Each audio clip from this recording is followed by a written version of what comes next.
Hello YouTube, it's been a while. Sorry for my absence. It's been a tough however long for me. But I'm compelled to hop on because in part I've been arguing with Gary Edwards on his video Biological Sex Being a Natural Kind. And I'll link that video down below. It's actually really interesting and it's chock full of wonderful science, and I'm a big fan of science. However, I think that while Gary Edwards gives a fascinating account of the biology, I think that he actually drops the ball, the scholarly ball, as it were, on the concept of social construction. What does it mean for something to be socially constructed? Now, I think that people have a vague notion of what it is, but I want to say a few things about what it doesn't mean, and hopefully I can wrap this video up fairly quickly. First of all, social construction does not mean that it's a choice.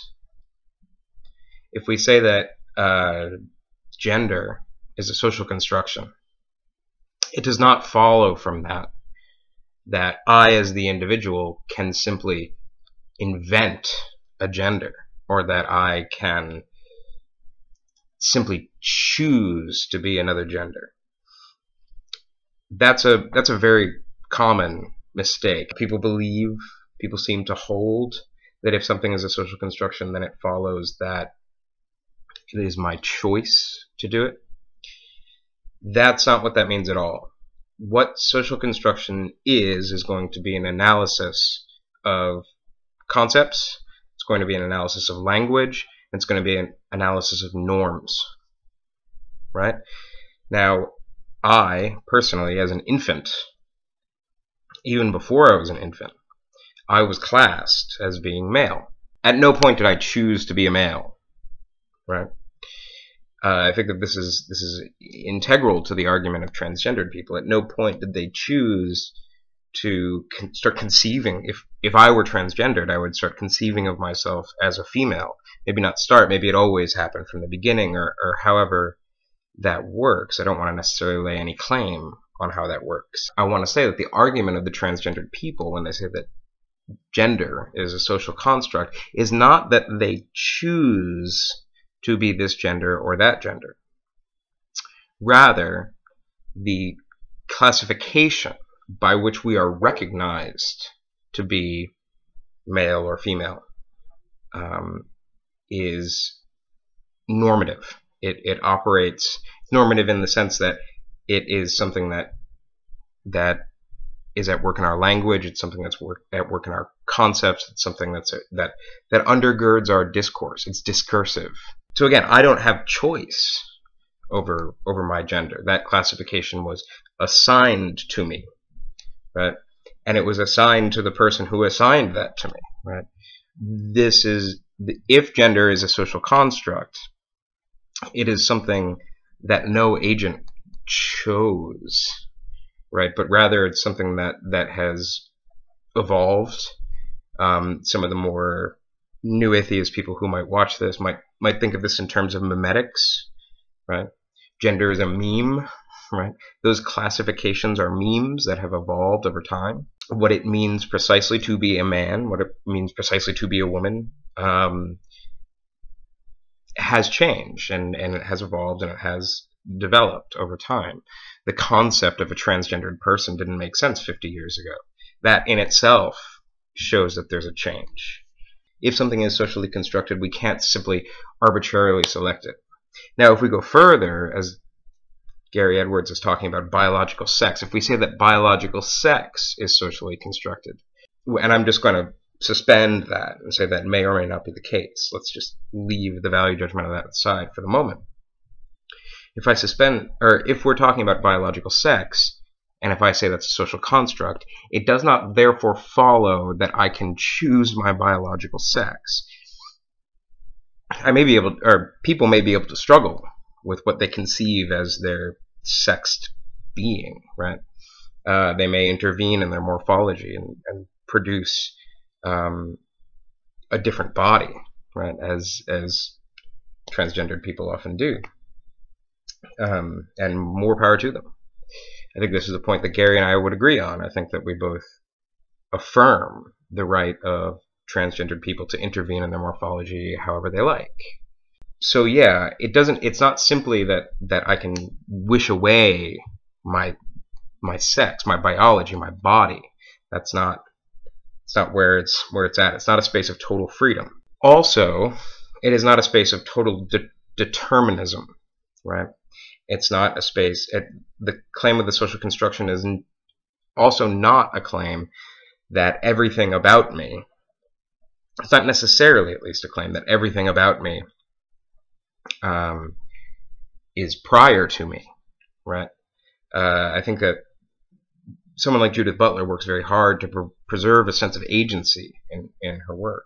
It's neither a matter of strict determinism with respect to social categories, nor is it a matter of absolute freedom. I also want to say that there's nothing that I can see that contradicts or that is contradictory between saying that something is a social construction and that social or some concept is socially constructed, and that concept tracks something about reality. There's no contradiction behind that. Obviously, certain aspects of our body are socially constructed. Obviously, ways of being embodied are socially constructed. There are social norms around what we eat, right?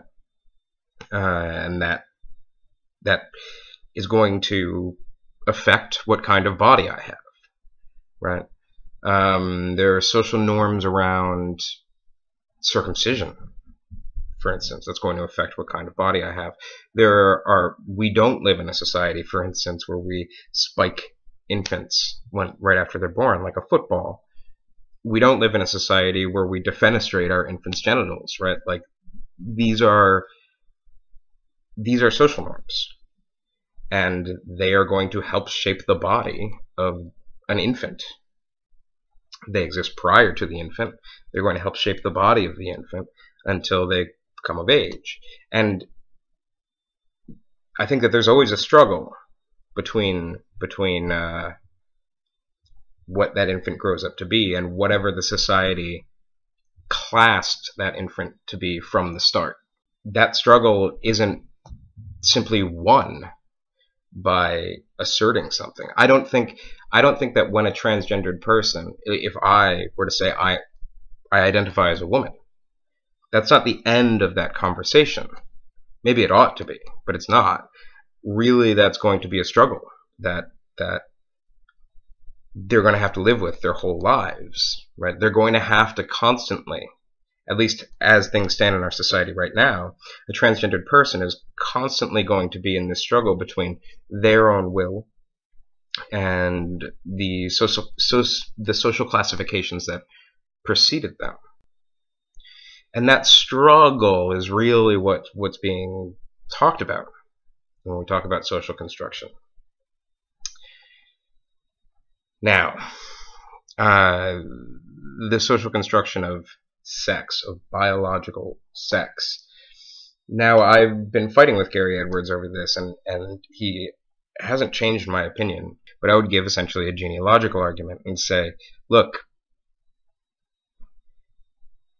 there was a notion of biological sex that predates the discovery of genetics.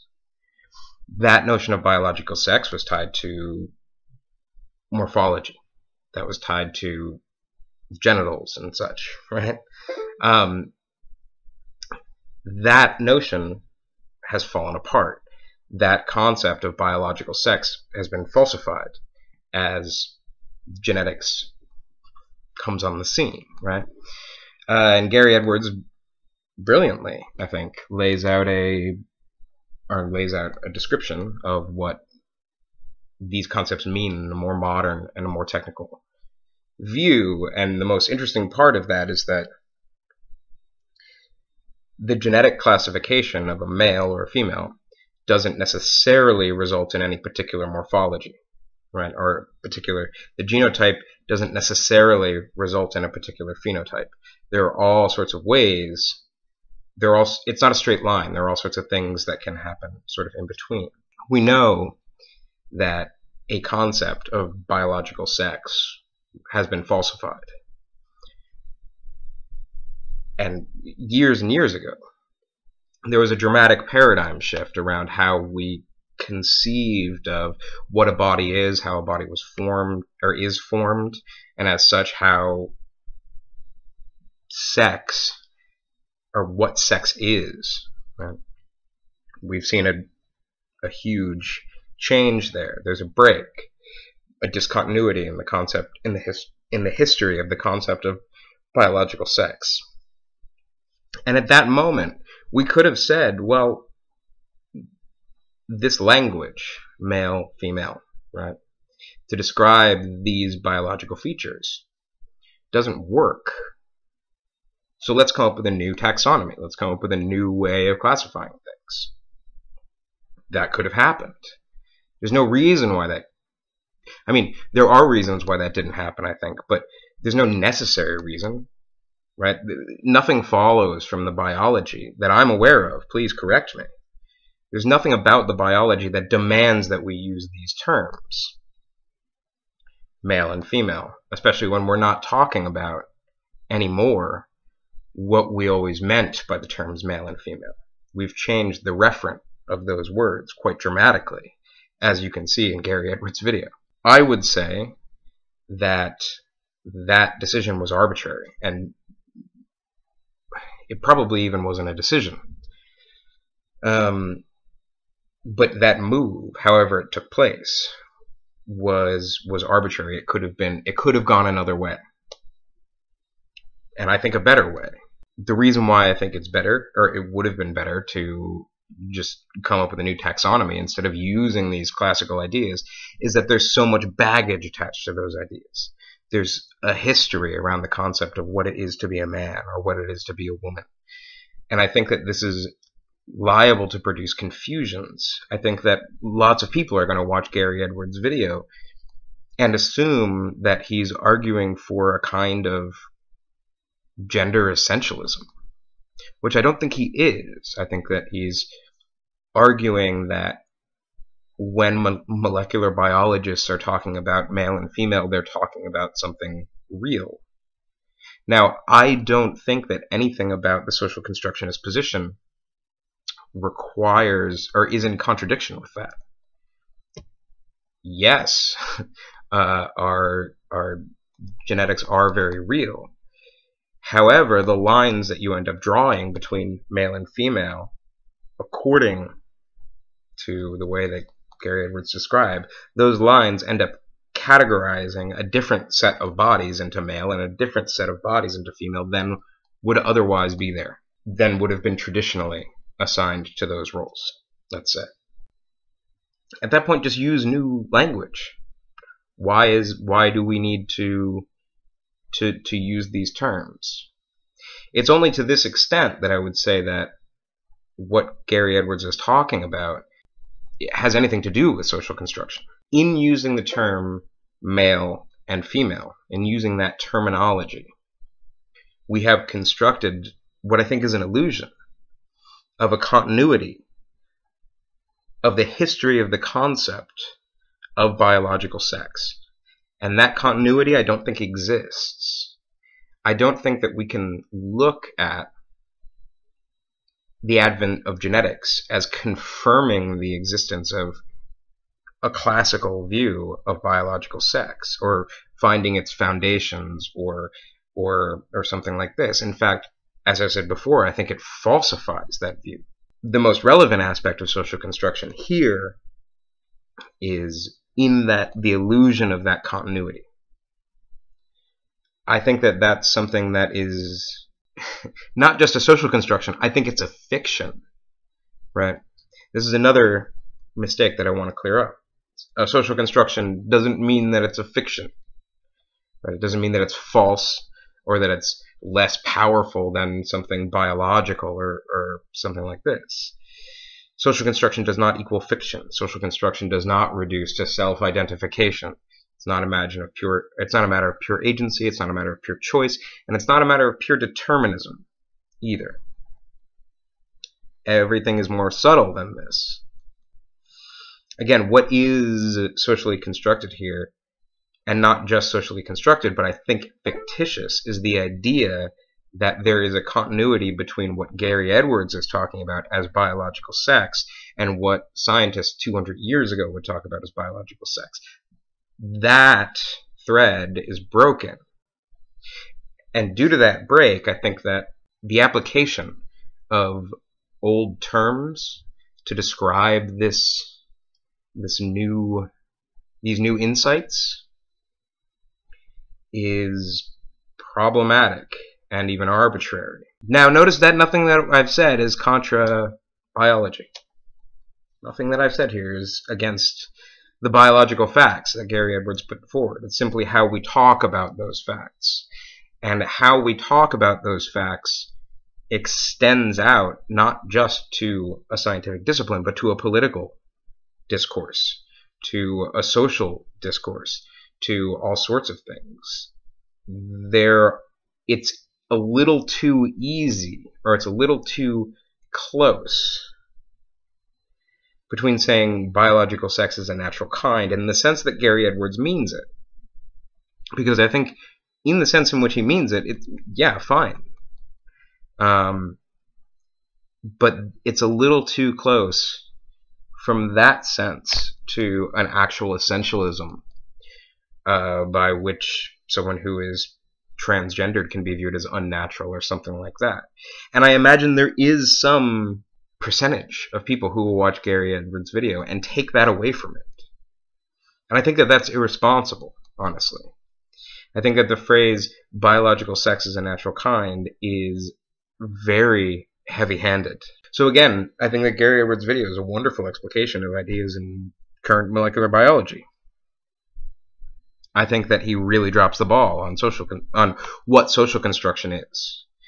And he said to me that look, I know that this isn't what someone like Judith Butler would say. If you're conceding that these people are misrepresenting the social constructionist position, then to not address that is to perpetuate a straw man. It's to perpetuate a falsehood. If you look at the description, it says in there, these are people that are doing it wrong, or getting it wrong, and there's a collection of videos. I'm not making any judgments about them. I've watched those videos. This video is not about that, right? But at the very least, I can say that how Gary Edwards reads these people, what he gets out of them, is a misreading, I think, of what social construction is, or is supposed to do as well. It's not supposed to destabilize natural categories necessarily. It's not supposed to undermine science somehow. It's not an attack on science. And as such, I don't really understand. I get the sense that Gary Edwards is trying to save something, and I don't know what it is that he's trying to save. But yeah, I also think that it's somewhat irresponsible to just take these YouTubers as representative of a lively discourse. I mean, that seems problematic. But at the same time, that is pretty much how people always treat what's called feminism, right? Pick out a few YouTubers and then attack them as feminists without actually getting into the academic literature of what feminism is, without recognizing that it's a heterogeneous space, that there are multiple views, and some of which are conflicting, lots of which are conflicting, right? There are all sorts of feminist accounts that don't agree with one another. It's not one position. In the same way, the social constructionist world is not one position. And picking out these people as being representative of the social constructionist position is, I think, a gross mishandling of the subject matter. And I feel like even no matter what disclaimer you attach to that, it's still something that people are going to take away from it, right? People are still going to walk away from that video and say, you know, social constructionism is crazy. It denies science. It's da-da-da-da, all of which is false. So in some sense, and I don't even think that this is necessarily intentional, but I think that that Gary, if I may address you in the second person, I think that your video has the possibility to perpetuate falsehoods in it. Again, even if it's not intentional. And I think that that's a problem. And so this is a response. Have a good day.